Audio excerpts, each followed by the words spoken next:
Simulation training allows employees to practice new skills and face realistic challenges in a controlled, low-risk environment. Instead of learning only through theory or trial and error on the job, employees can rehearse tasks, make mistakes, and learn from them, without putting themselves, customers, or the organization at risk.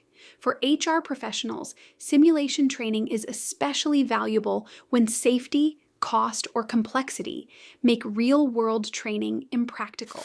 In your HR role, simulation training becomes a strategic choice when real-world practice isn't ideal.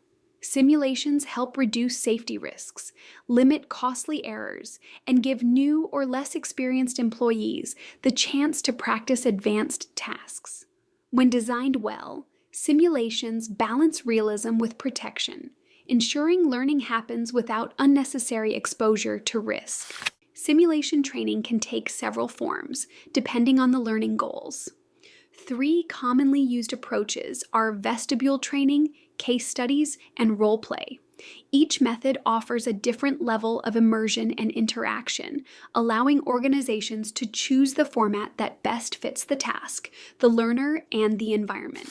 Vestibule training takes place in a setting that closely resembles the actual work environment, but without the pressures of real operations. Because employees are removed from distractions and customer demands, they can focus entirely on learning. This approach is especially effective for complex tasks or situations involving safety concerns. Case studies present employees with realistic situations, either written or video-based, that require analysis and problem-solving. Learners evaluate the scenario, discuss possible responses, and determine the best course of action using organizational policies and best practices. Case studies are especially useful for building judgment, communication skills, and ethical decision-making. Role-play allows employees to actively step into a scenario and practice how they would respond in real time.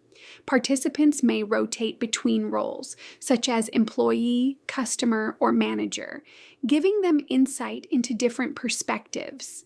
This method is particularly effective for developing interpersonal skills, conflict resolution, and customer service behaviors.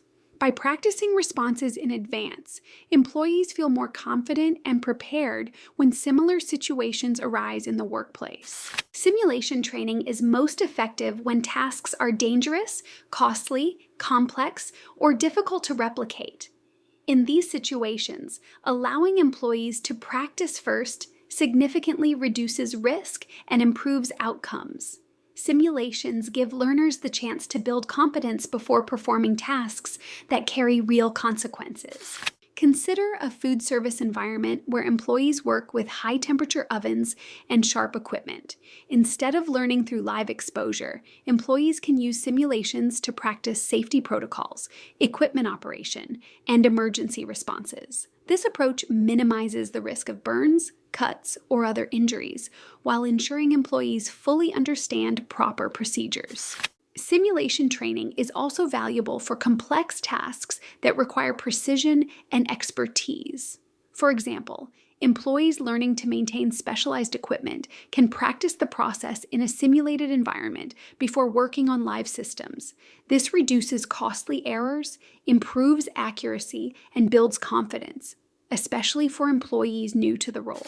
Simulation training offers employees the opportunity to learn, practice, and improve without the pressure or risk of real-world consequences. By using realistic scenarios in a controlled environment, organizations can develop skills, increase confidence, and improve performance. When used thoughtfully, simulation training becomes a powerful tool for preparing employees to succeed in challenging and high-stakes situations.